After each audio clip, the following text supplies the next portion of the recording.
My name is Victor Fuhrman. Some call me the Voice. I've always been fascinated with human nature, spirituality, science, and the crossroads at which they meet.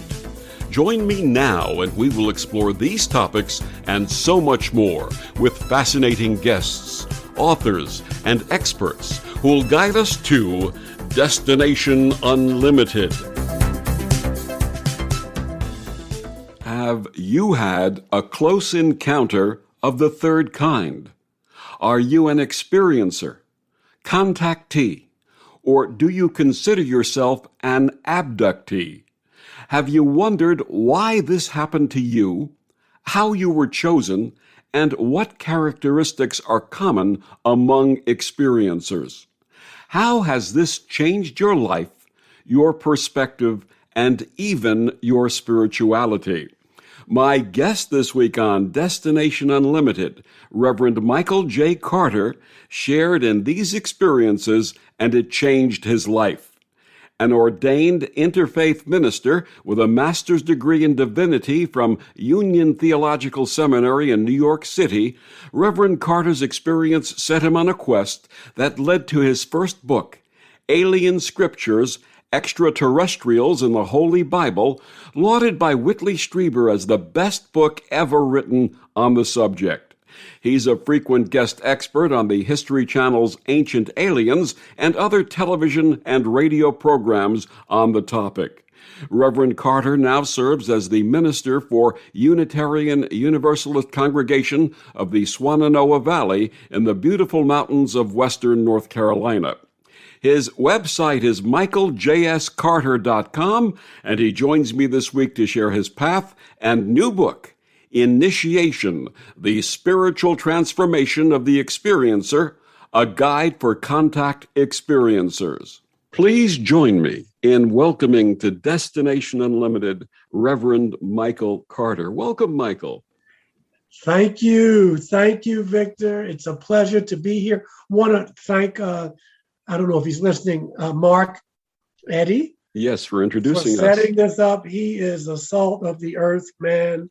And we've been friends for a while, and he's just a good soul. So I just wanted to thank him, if he's listening, for getting us together. Absolutely. My gratitude to Mark also. So thank you for bringing that out. Michael, let's start with your early life and how it led to the path you now follow. My early life. I guess we begin at the beginning. Well, you know the old Kierkegaard saying that life is lived forward, but it's only understood backwards. So it's a good question. My early life, how can I tell you?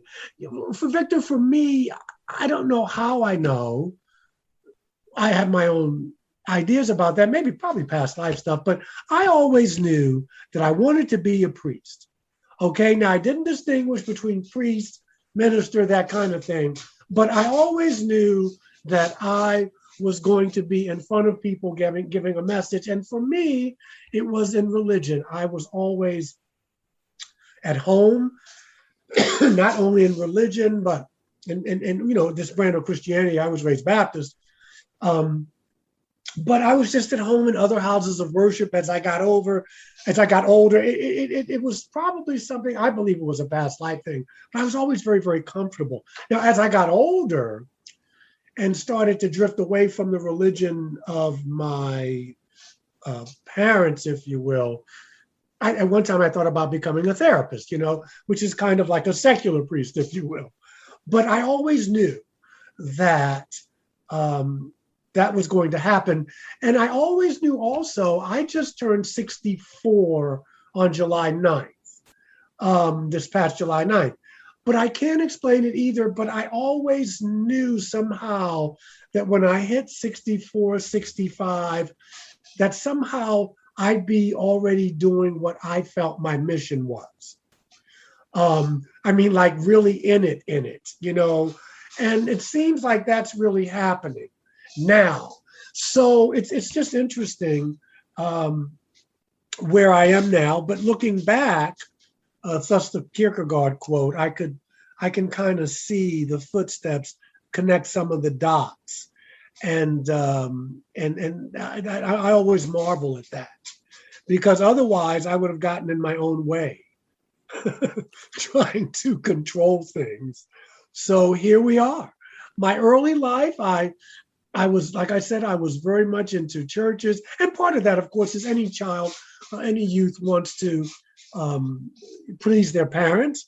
My parents were and are, well, my stepdad who raised me and my mom, they're still alive, but were and are religious people. Their faith has gotten them through a lot of things. They are people of faith. My biological dad, who's gone on to life after life, he was not very religious. I would even go so far as to say atheist, or at least agnostic, which was rare coming up in the African American community, because generally speaking, these are folks of faith. So, I was quoting the Bible. I was studying. I was in the Christmas pageants. I was in a Lutheran confirmation class at one time. I branched out. I got baptized Easter Sunday, 1980, at Trinity Baptist Church, full immersion in Baltimore, Maryland, which is where I'm from originally. And then I started branching out. And then we moved we moved from the inner city. We moved to Pikesville, Maryland, which was at that time was a predominantly Jewish neighborhood. And so many of my friends were Jewish, and, I'd be invited to the synagogue, and I would go to the synagogue, but it felt at home. I didn't feel self-conscious. It was like I've been here before. And that has served me well, especially being a Unitarian Universalist clergy person and being an interfaith minister, because I was always into comparable religion studies. And what's fascinating to me, listeners, we actually had a little conversation before we started this interview. It turns out through synchronicity that Michael and I attended the same seminary in New York in the 90s. Please share that story. Yes. We were talking before listeners came on, as guests and hosts want to do. And Victor said, Michael, let me tell you a little bit about me, basically. And he went to the new seminary school, which was they ordained interfaith ministers. And basically the focus was comparative religion studies. And I happened to have graduated from that seminary also. We had our graduation, as I'm sure you did, at St. John the Divine. Absolutely. In New York. And so we know some of the same people. And having that kind of focus, because we know about the differences. We know our differences. And it depends on what you focus on. But it was wonderful to focus on the similarities in the different religious and spiritual paths. That always gets me going. And so we're kindred spirits in that way. And the foundational message, as you studied and I studied, if you look at every faith and take away, and pardon me for saying this, the man-made control that's in a lot of the faiths, the basic message is love your neighbor as yourself, do unto others as you'd have them do unto you. If every human being followed that, what a different world we'd have. Yeah. And I remember Rabbi Gelberman saying, he had another saying, which I loved, and never instead of, always in addition to. That was his thing. Never instead of. That was wonderful. Yeah. Absolutely. And that has stuck with me. A wonderful mentor, teacher, and friend, someone who changed your life, who changed my life, who changed the lives of so many in blessed memory. Absolutely. Yes. Absolutely. Yes. Now, did you have any contact experiences as a child? Again, going back to the Kierkegaard quote, when I was younger, and I thought everyone had this, I was always surrounded, if you will, by orbs. Well, that's the word I'm using now, but they were orbs of various colors. They were, and now, looking back now, they were like the chakra colors. Some of them were red, green, blue, and I thought everybody saw these things. And they were just around me. And sometimes I get mesmerized by looking at them. It was like I could see a 3D. I could see the depth of the atmosphere of looking around in my own bedroom when they would be there. And had several nosebleeds, but I always thought I couldn't figure out where was my ear bleeding on the pillow. What was it? And I later realized there were nosebleeds. I also realized that I could see, which I still do, the aura around people. And I could see the skeletal system, especially if people had a tan or they were dark skinned or brown skinned. I could see their bones. And again, I thought that that was quite natural. Looking back, I would surmise that some of those orbs were probably beings that did not need a body. They were probably just pure energy. But I did not recall having a contact experience where there was no doubt that this individual was off-planet intelligence. I didn't have that till December 28th, 1989, when I came back from, with my girlfriend at the time, visiting the pyramids at Chichen Itza and Tulum. That was no doubt. And let's talk about that first adult contact experience and how it affected you. Sure. Well, let me give you a little context. At that time, I had already started drifting away from the narrative of Jesus as Lord and Savior. I was looking more towards the historical Jesus, which was more about his Jewishness. And so I was studying that. I was reading existential philosophy. I was reading Sartre and Camus and those types of things. So the path was being prepared, and reading about metaphysics and tarot and the occult, all those things. And so when on December 28th, 1989, we were in Mexico. And then we took a day trip to the Yucatan, and we were visiting the pyramids. I was not a Trekkie. I didn't read science fiction. I did not believe in extraterrestrials. Quite simply, no. And people would ask me why. And my answer at that time, it's not in the Bible. So that's where I was. And then, but as I started to drift away from that, I had this experience. So we come back to New York, and it was freezing. And I was invited by a friend to come down and have a little get together in Hell's Kitchen. So my girlfriend at the time said, I'm going to stay home. It's cold. I'm tired because we caught a car service from JFK. And I said, well, I'm going to go downtown. I'm wound up. I got all this energy. And also I was kind of wanted to gloat because, I had a lovely tan. My hair had gotten lighter. I wanted to gloat a little bit.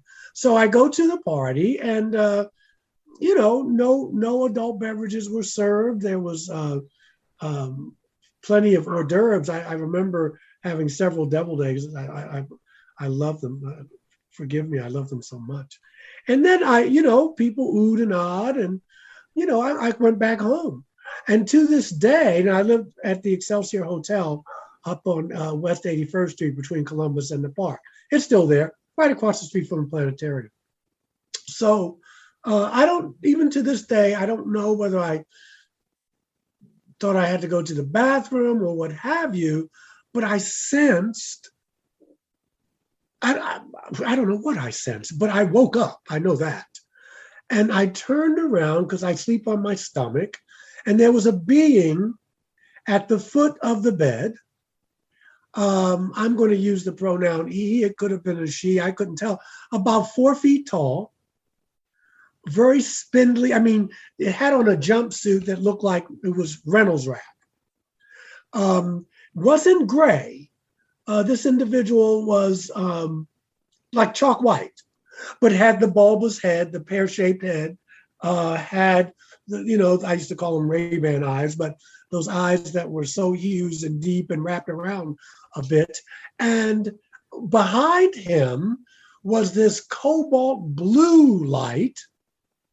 I mean, my apartment was lit up like I was in Times Square, and around that was a white light.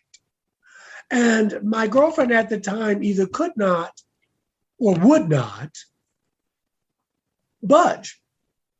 She would not wake up.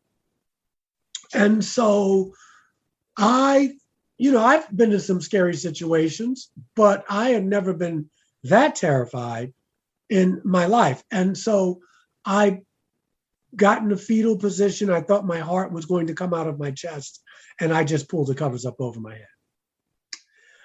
And then I felt and I heard this wind, this whoosh.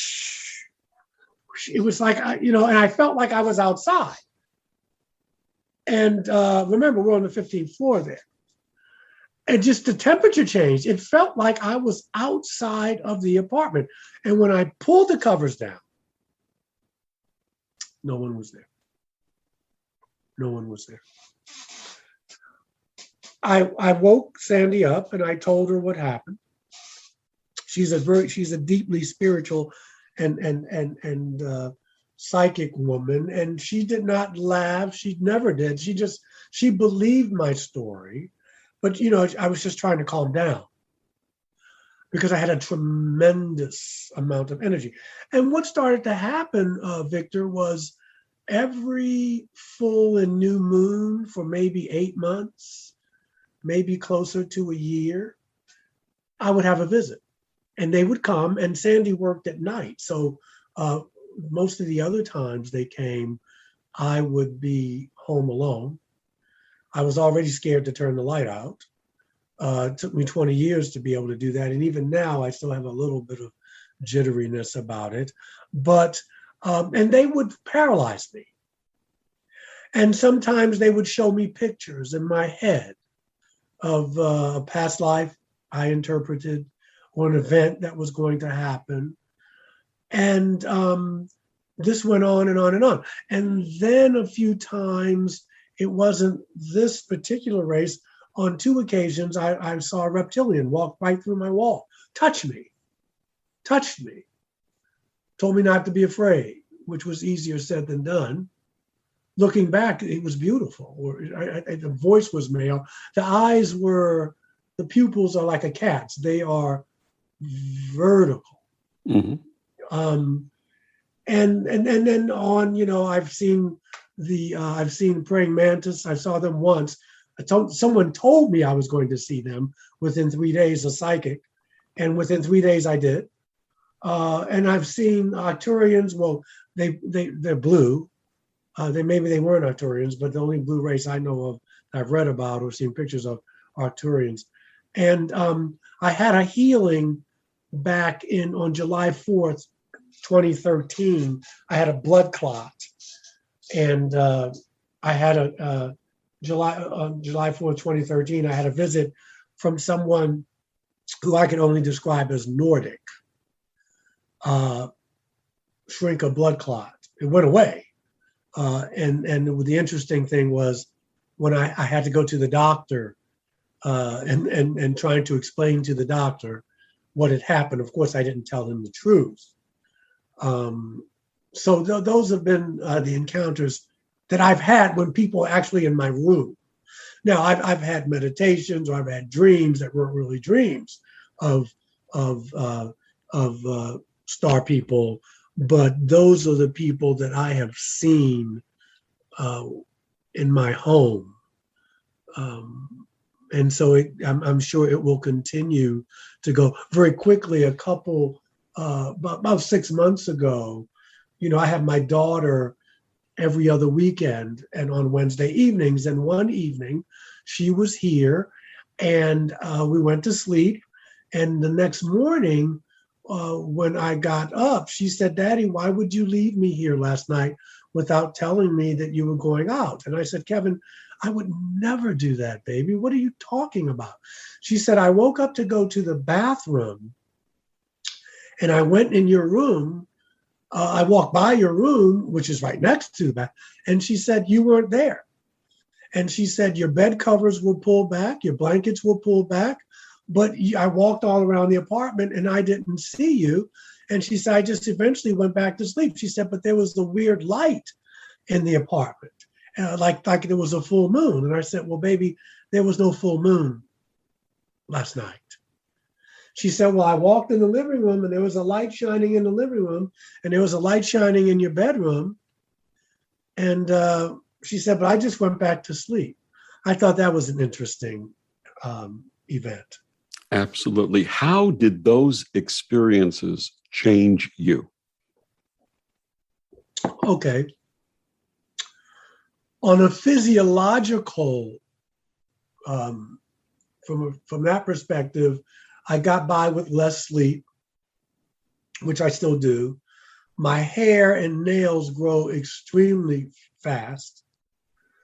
My intuition was heightened, but also I can't explain. I felt more intelligent. I guess now people would say it was a download. I don't know how to explain that, or even if that's the case. But I was more vulnerable. The shell that I had around me, and again, I was working on some of this, so I don't want people to think, "Oh my God, they just waved a magic wand." But I just lost my sense. I didn't, I knew better, and I tried to treat people like I wanted to be treated. So, but even it went even to a deeper level than that. I felt a connection. I could really look past the illusion of separateness that our culture tries to reinforce.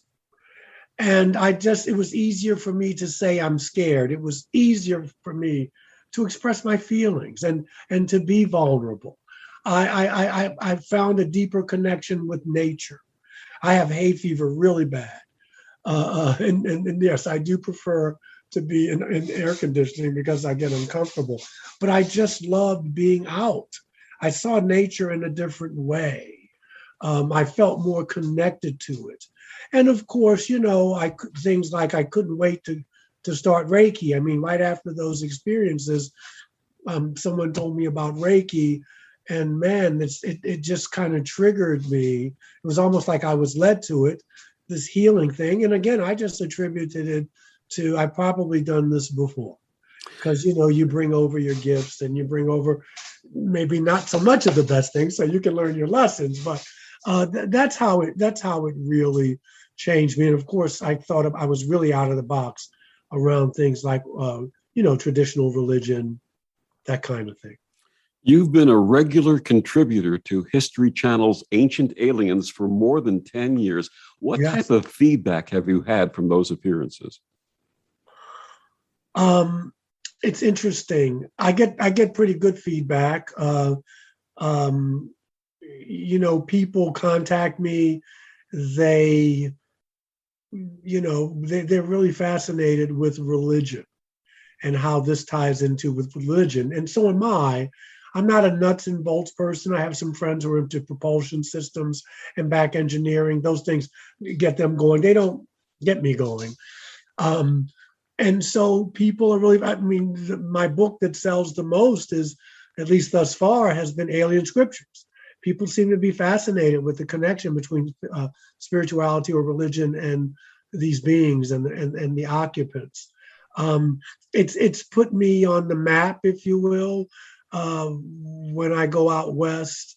Before COVID, when I would go speak at a conference, people kind of knew who I was because of the books, but also because, with television, you reach so many people.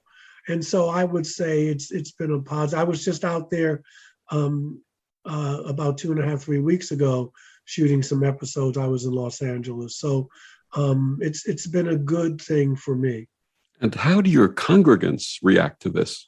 Well, that's a great question. Before it was a secret, but kind of an open secret. I don't talk about it. I didn't at the time, but people were seeing me on television, and there was a woman there who is, she was a large contributor. She was a founder of the congregation, and she didn't like the fact that she said, I turned on my TV and I saw my minister talking about seeing little green men, as she put it, and she tried to get me fired. And we had a conversation with the board, and the board said, look, he doesn't preach it from the pulpit. He's not forcing these ideas down anyone's throat. He may even be right. And it wasn't the answer she wanted to hear, but they stood up for me. Now, it's people know about it. There's some people in my congregation who, if they haven't had experiences, they are at least open to it, and they've purchased some of the books and that kind of thing. So I would say that it's so far so good. I mean, I've been there for several years. I do get a lot of questions about people from people who want to know if they can still believe in their religious tradition as well as in extraterrestrials. And I say, of course you can. Of course you can. My guest is Reverend Michael Carter. His new book, Initiation, The Spiritual Transformation of the Experiencer. Michael, please tell our listeners where they can get your book and find out more about you. Well, they can go to Amazon or Barnes and Nobles. The book is out in Kindle and paperback. You can go to my website, which is Reverend Michael J.S. Carter.com. There's a blog if you want. I don't check it all the time, but I do check it. I will answer any questions. Or you can even write me at michaeljscarter@gmail.com. And we'll be back with more of Michael and Initiation after these words on the OMTimes Radio Network. The cutting edge of conscious radio, OMTimes Radio, IOM FM. OMTimes Magazine is one of the leading online content providers of positivity, wellness, and personal empowerment. A philanthropic organization, their net proceeds are funneled to support worldwide charity initiatives via Humanity Healing International. Through their commitment to creating community and providing conscious content, they aspire to uplift humanity on a global scale. OMTimes, co-creating a more conscious lifestyle.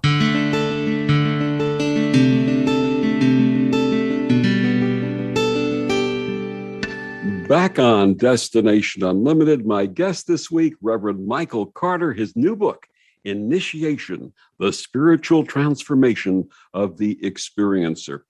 Michael, your first book, Alien Scriptures, Extraterrestrials in the Holy Bible, was lauded by Whitley Strieber as the best book ever written on the subject. Yes, Whitley. Yeah, he said that to me. Absolutely. What was your inspiration? What was your inspiration for the book, and how did it manifest? Okay. Oh, God. After I had these experiences, and you know how it is, you're a contactee. I mean, you get hungry. I read everything I could on the topic, everything. And remember, as I said before, I'm wired a different way. So I wasn't reading about, propulsion systems and angel hair and back engineering. I wanted to know about the spiritual part. And so what I did was I started reading my friend and colleague, Dr. Barry Downing. He wrote a book in '68 called The Bible and Flying Saucers, reading Morris K. Jessup.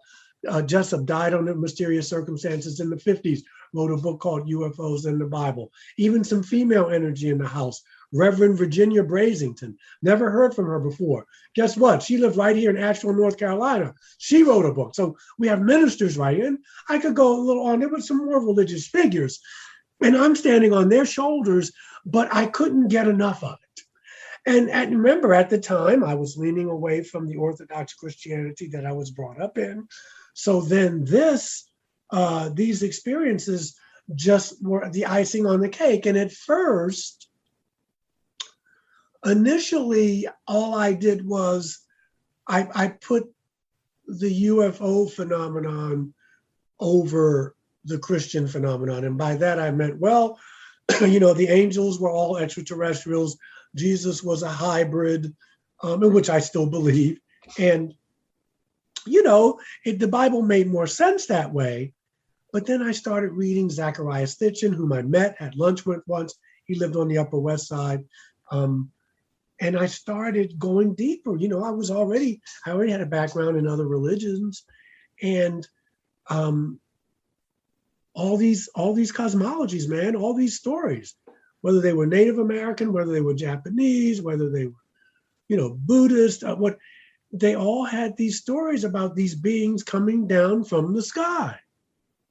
And I said, well, wow, if I saw this brother in 1989 in my bedroom, he was probably here, or his people were here probably in 1989, BCE.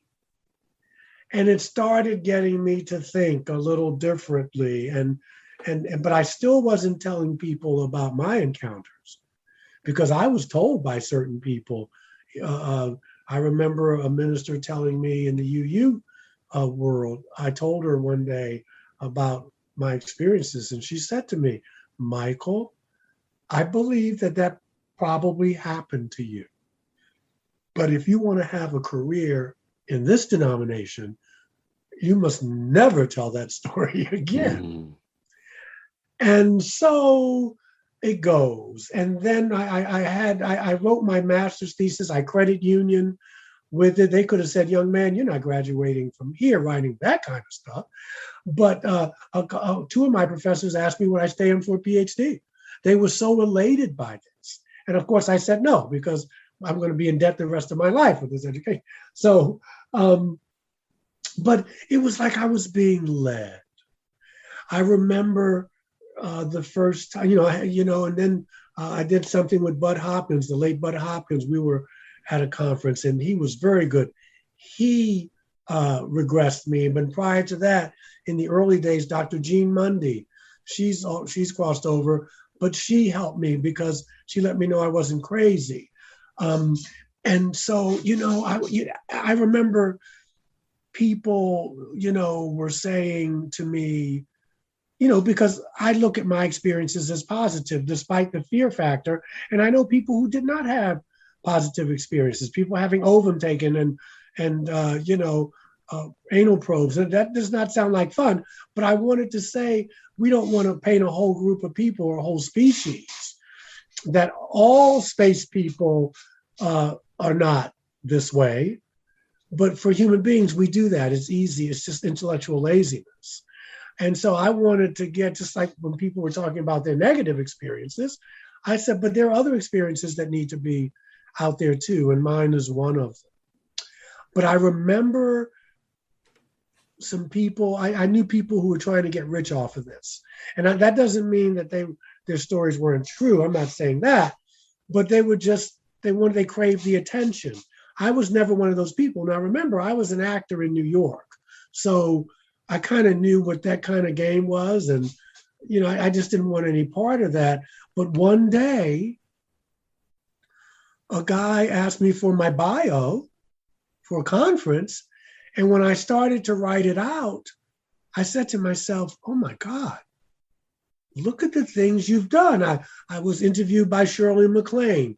I was in Spielberg's. He was one of the producer, Steven Spielberg, on something called Abduction Diaries, which you can still watch. I was very young. I was on Gaia TV. And I was like, man, this is really something. And obviously I was talking to myself, you, Michael, need to follow this and just tell people what the hell was going on, and you're going to be helping people. And sure enough, people were calling me and asking me, some of them in tears, some of them when they told me their story, I was in tears. And they just had no one. I mean, Victor, what about when it happened with you, man? I'm sure you know what I'm talking about. You're like isolated. You are isolated, brother. Absolutely. And who do you tell? Yeah. And people think you're crazy. And if you got a partner, if they're not real understanding, I mean, there was some data that a lot of divorces with folk who are having these experiences, especially when one partner is having them and the other person isn't. Yeah. Yep. So it's not Mickey Mouse. Now with the government coming out and, now we have these pilots and, they're not being as transparent as one would like, obviously, but now people don't snicker when you talk about this so much. Now they don't laugh at you now. And so that's why I say this is probably the perfect time for people like you and me, where you're raising the consciousness with your radio shows. I mean, come on, you're talking about science and religion. I mean, science and spirituality. Well, that's what the ETs are talking about. Not all Absolutely. of them, but they've managed, the ones who are in a higher vibration, they've managed to meld their technology with their spirituality, something we haven't learned to do on planet Earth as yet. Absolutely. And Alien Scriptures was followed by A New World, If You Can Take It, God, Extraterrestrials, and the Evolution of Human Consciousness. How may we take it? I think we can take it this way, that we have to change the way we think. We have to change our consciousness, which, fancy word for awareness. But if we're going to deal, maybe it was Einstein who said, you can't solve the problems of today, I'm paraphrasing, thinking the way you did to cause the problems in the first place. And so, we as a species, we worship science, and I'm not anti-science, but I know it can become a god. Because if we still say that unless I can taste, touch, see, feel, or smell it, it doesn't exist, this Cartesian model of the world, that's obsolete now. So we have to change our consciousness. We have to evolve, which I think we are doing. We not everybody is still looking at God as a man up in the sky, rewarding you like Santa Claus if you're nice and punishing you if you're naughty. People are beginning to see that there's a little more going on. And human evolution is slow. So we're not all going to get there at the same time, but there's a new consciousness. We see it every day. People are crying out to be free. People are saying unfettered capitalism is not the way to go. It's too many haves and have-nots. People are now talking about what would socialism look like? And I'm not saying we have to be a socialist, but they're starting to explore. There's got to be another way to do this. There's another way. It took a virus for us to find out that everybody's essential. Yeah, absolutely. And so I'm looking at the world, and yes, is it scary sometimes? Yes. Could we still blow ourselves up? Could we still drown from tidal waves? Because all that's true. However, I feel we have the potential to begin a new world coming out of the Piscean age, where people are, the prophets would come and tell you, give you the laws, and you were sinning, and people, all the stuff that we needed was out there. God was out there. We have to look to the prophets to tell us what to do. Everything is outside of us. But now going into the Aquarian age, we are the ones we've been waiting for. We have to change our consciousness. We have to expand. We have to grow. We have to start seeing a bigger picture. And there are technologies to do that. They're called prayer and meditation. Absolutely. It's called spending time in nature.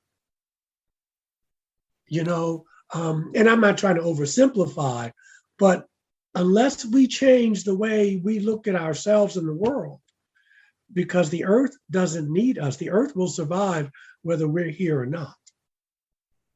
Truth. Absolute truth.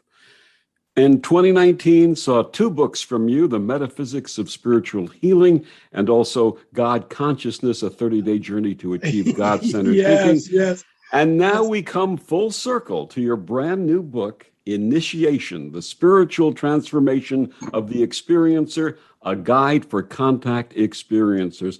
I find it fascinating that in my discussions with other experiences, many of us think of this as an initiation. What inspired the book? Wow. Okay. The other 2 books, God Consciousness and The Metaphysics of Spiritual Healing, I was getting a reputation as the UFO minister. Now, I did not want that reputation because I had other interests. And so I said, let me kind of move away from that. But I don't know, Victor, I some psychic friends of mine kept saying to me for years, you got another book in you. And I kept saying, no, I don't. I wanted to spend time with my daughter. I'm a co-parent. The church was keeping me very busy. I just wanted to take a break. And then I said, okay, maybe I will write something. And then what was I going to write? And then it just dawned on me, why don't you write about what you know, which is you are an experiencer. You are an experiencer. And, Ancient Aliens doesn't ask me about that. And I get that. And I don't need to be talking about that. We have topics that they want me to discuss that I consult with them. So I didn't really have an outlet.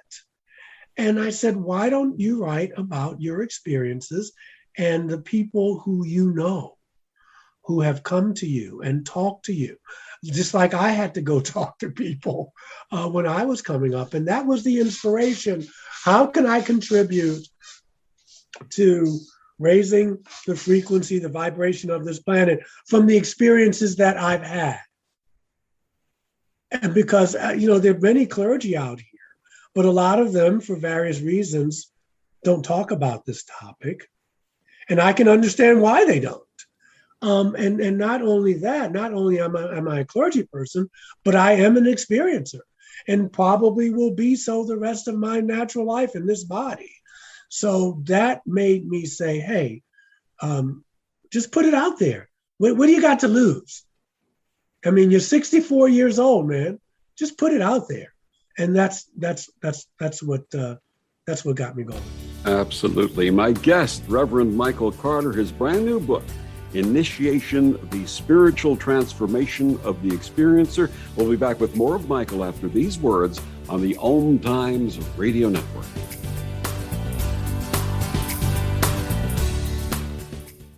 Humanity Healing International is a small nonprofit with a big dream. Since 2007, HHI has been working tirelessly to bring help to communities with little or no hope. Our projects are not broad mandates, nor are they overnight solutions, but they bring the reassurance that no one is alone and that someone cares. To learn more, please visit humanityhealing.org. Humanity Healing is where your heart is. So I'm a cat, and I just moved in with this new human, and she's got this little toy she's always playing with, all day long. Tap, tap, tap, tap, bloop, bloop. She can't put it down. There it is. Oh, and get this. She even talks to it. Last week, she asked it for Chinese, and guess what? Egg rolls showed up. Like magic. Humans have cool toys. A person is the best thing to happen to a shelter pet. Be that person. Adopt. Brought to you by the Ad Council and the ShelterPetProject.org. Right now, our country feels divided, but there's a place where people with different political views and life experiences are coming together through the power of conversation, and it feels good. Hear more at lovehasnolabels.com/one-small-step. A message from StoryCorps, Love Has No Labels, and the Ad Council.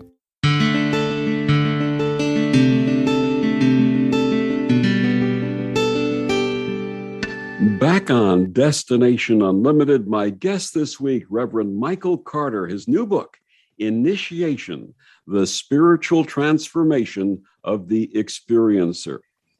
Michael, I've never considered my experiences that started in the late 1950s as abduction. I referred to them as night school, and I always came back with knowledge that I had no other source for, and I called the beings my teachers. How would you explain those who consider their experiences as abductions?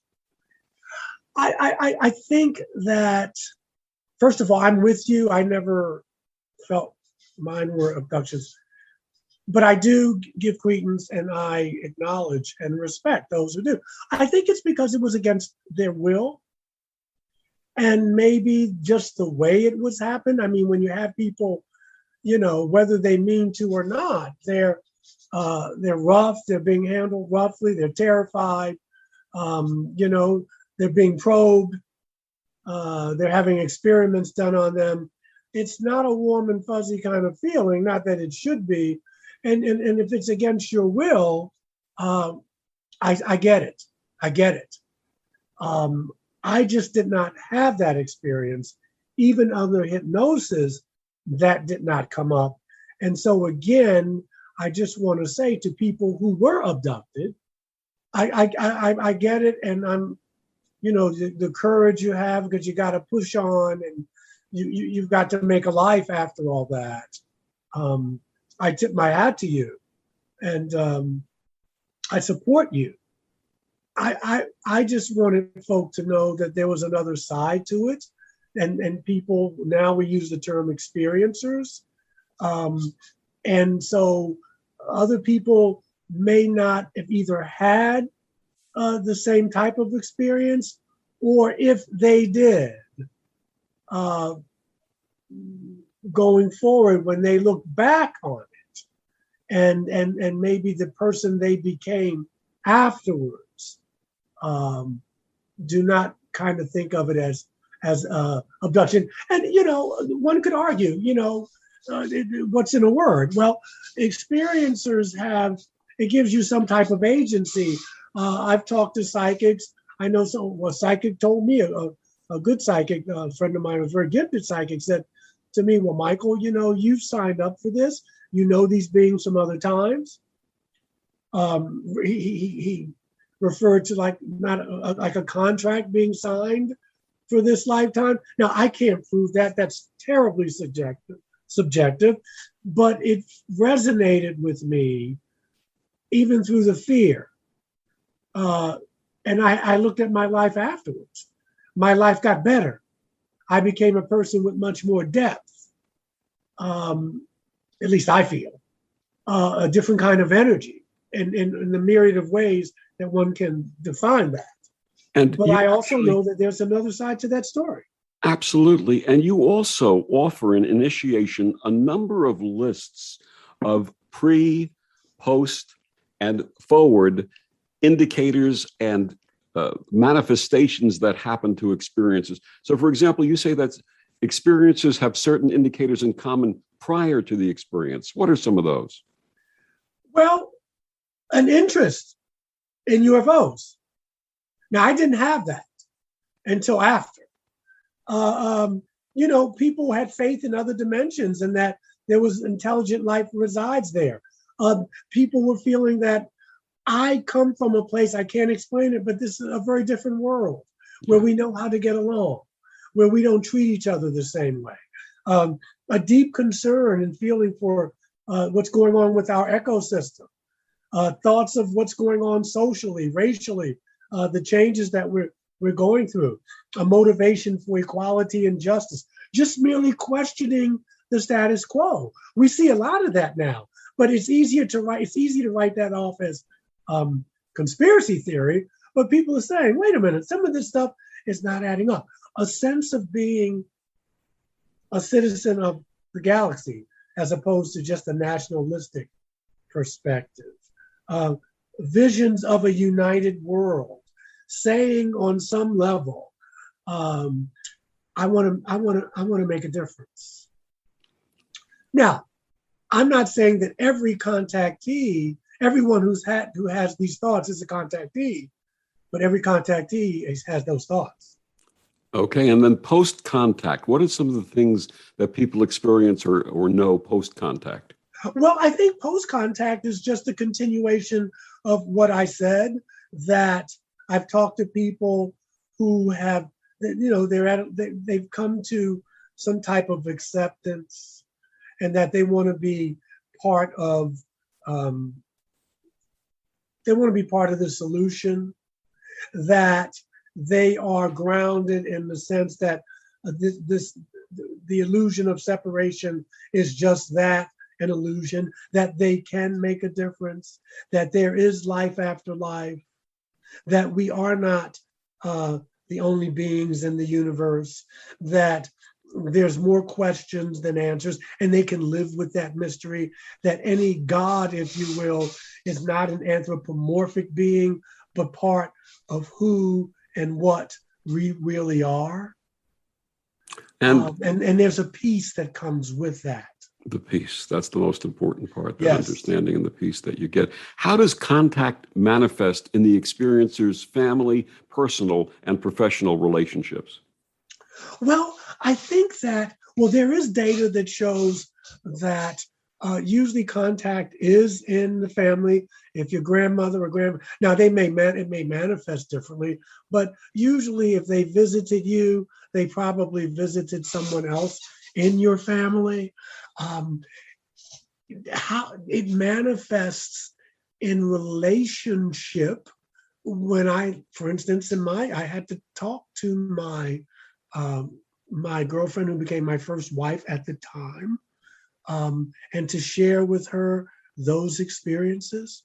And she had the choice to say whether she thought I was crazy or what's happening in the relationship, but it does manifest. And you can write it off. You can say what they was a psychic experiences, or imagination, but they have to be taken seriously because there is a post-traumatic kind of stress afterwards, the hypervigilance, for instance, feelings of being watched, feelings that you're not alone when you are alone in your home. For me, and I still have it to a degree, afraid to go to bed at night. Yeah. Or you've got to close the windows and as if that's going to keep them from coming in. But there's this anxiety, and also just the stress of not having anybody to talk to this about. I don't liken it to war, so I want to tell the audience it's not a war, but I remember my friends who served in Vietnam in the infantry, and they would talk about, well, how are you going to act when you get back to the world? How are you going to act? What are you going to do? And for me, it was like what they were saying is after this experience, and only God knows what they did over there to survive and vice versa. How are you going to act when you get back to the world? Where after you've looked into the eyes of one of these beings, or in my case, not only looking into the eyes of one of them, but actually being healed of a blood clot. How am I going to change? How am I going to go back after having this experience? I'm going to see the world very differently. I'm going to be a different person. Absolutely. Yeah. I remember in Close Encounters of the Third Kind, Richard Dreyfuss's character feeling compelled to identify and then reach Devil's Tower in Wyoming. Are real-life experiences also called to far-off and unusual destinations? Yeah. Well, I think some of that journey is literal. I know, when after Chichen Itza and Tulum, I wanted to go to Israel, not just because my first wife was Jewish, but I knew going there, I'd be in that energy because I look at the Bible now, both Testaments, First and Second Testaments, the Torah and the New Testament. I look at those as most probable UFO stories, spiritual stories, but still UFO stories. And so I would be in that energy when I was in Jerusalem.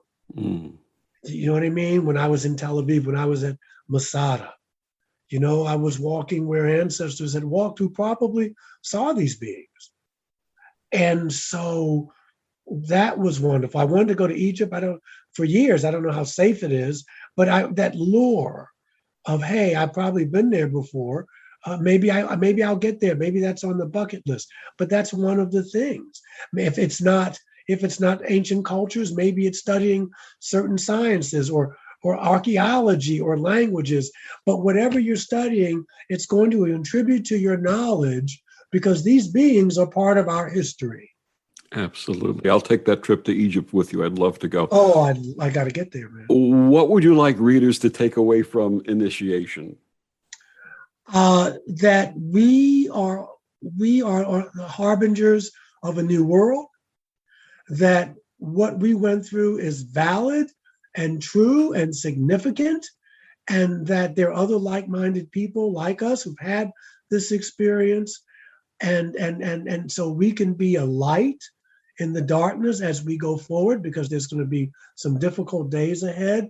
There's a lot of fear-mongering going on. And also, I'm going to use the OJs, that through it all, you got to stay on the love train. Absolutely. You've got to stay on the love train. You've got to keep your heart open and don't let the culture, don't let the things that are happening harden your heart. His name is Reverend Michael Carter. His brand new book, Initiation, The Spiritual Transformation of the Experiencer. Michael, one more time, please tell our listeners where they can get your books and find out more about you. Well, again, they could go to Amazon and or Barnes and Nobles to look for my books, or you can write me at reverendmichaeljscarter.com. That's my website. Or you can write to me at michaeljscarter@gmail, and keep watching Ancient Aliens, the episodes that we taped last month. I'm assuming they'll be coming on soon. And just thank you for your support, and to keep your heart open. There's a lot of love out there, and we've got a lot of love to give.